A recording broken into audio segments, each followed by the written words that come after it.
Video kali ini kita akan membahas materi tentang apa itu diksi. Mari ikuti penjelasan dalam video ini ya.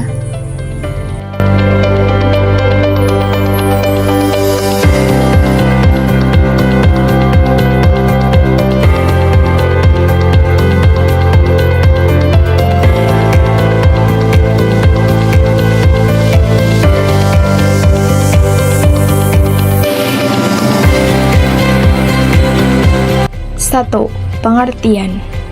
Apa itu diksi? Pengertian diksi sebagai berikut. Menurut KBBI, diksi adalah pilihan kata yang tepat selaras dengan penggunaannya.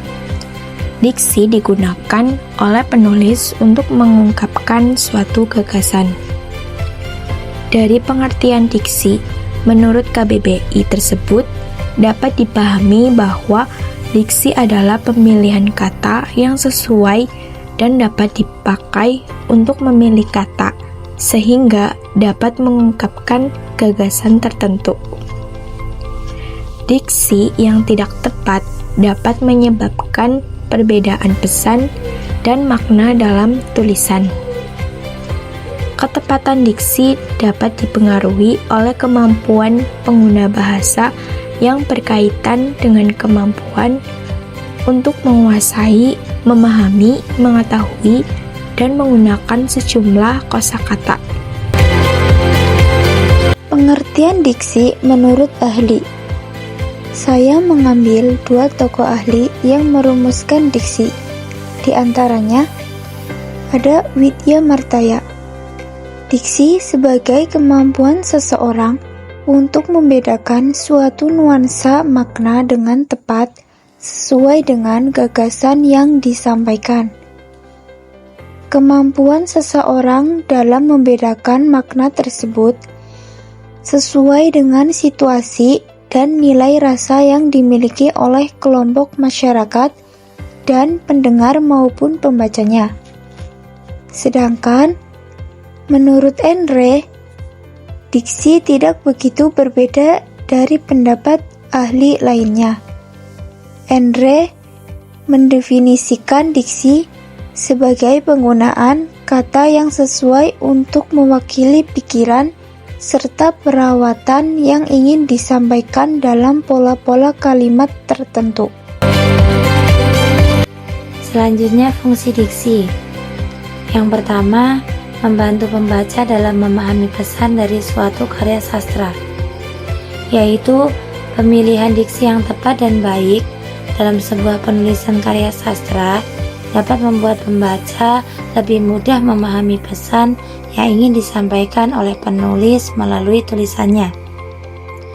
Yang kedua, komunikasi yang efektif, yaitu pemilihan diksi dalam penulisan karya sastra dapat membantu membuat komunikasi menjadi lebih efektif.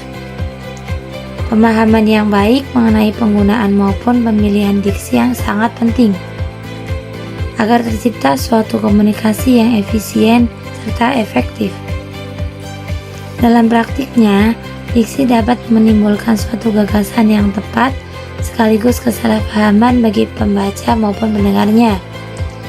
Lalu hal ini dapat menimbulkan dampak bagi masyarakat. Yang ketiga, sebagai bentuk ekspresi. Sesuai dengan pengertiannya, diksi berfungsi sebagai bentuk ekspresi yang hadir dalam gagasan penulis yang dapat dituangkan dalam tulisan maupun lisan. Penggunaan diksi yang selaras dan tepat dapat membantu membangun imajinasi dari para pembaca dan pendengar ketika membaca ataupun mendengarkan sebuah karya sastra. Tujuan diksi. Tujuan penggunaan diksi adalah untuk memperoleh keindahan agar dapat menambah daya ekspresivitas. Sebuah kata tentu saja akan lebih jelas mengekspresikan gagasan penulis apabila kata yang digunakan tepat, cermat, dan sesuai. Diksi digunakan untuk menghaluskan kata atau kalimat agar terasa lebih indah. Ciri-ciri diksi yaitu diksi digunakan sebagai pemilihan kata untuk mengungkapkan sebuah gagasan. Diksi digunakan untuk membedakan nuansa makna dengan bentuk yang sesuai terhadap situasi atau gagasan. Menggunakan kata yang didapatkan oleh masyarakat, bahasa yang digunakan dapat menggerakkan atau memberdayakan kekayaan menjadi suatu kata yang jelas. Selanjutnya adalah jenis-jenis diksi. Jenis-jenis diksi dibedakan menjadi dua. Yang pertama, diksi berdasarkan makna, dan yang kedua, diksi berdasarkan leksikal. Diksi berdasarkan makna. Yang pertama ada makna denotatif. Diksi makna denotatif merupakan diksi dengan makna yang sebenarnya dari suatu kalimat maupun suatu kata. Yang kedua ada makna konotatif. Diksi makna konotatif merupakan kata maupun kalimat yang memiliki arti bukan sebenarnya. Artinya, makna konotatif adalah makna kiasan yang berkaitan dengan nilai rasa.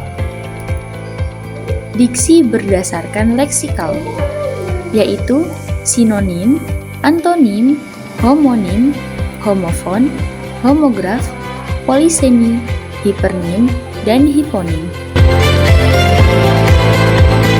Kemudian, syarat-syarat ketetapan diksi. Menurut Goris Keraf, syarat ketetapan diksi diantaranya adalah menggunakan kata konotasi dan denotasi dalam sebuah tulisan, menggunakan kata sinonim dalam sebuah tulisan, dapat membedakan kata yang memiliki ejaan mirip, tetapi maknanya sama, menggunakan kata kerja pada kata depan, mampu membedakan kata khusus serta umum dalam suatu tulisan, dan memperhatikan pemilihan kata secara berkelanjutan pada tulisan.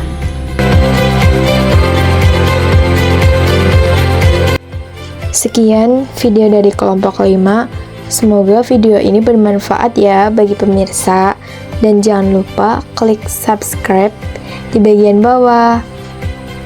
Terima kasih.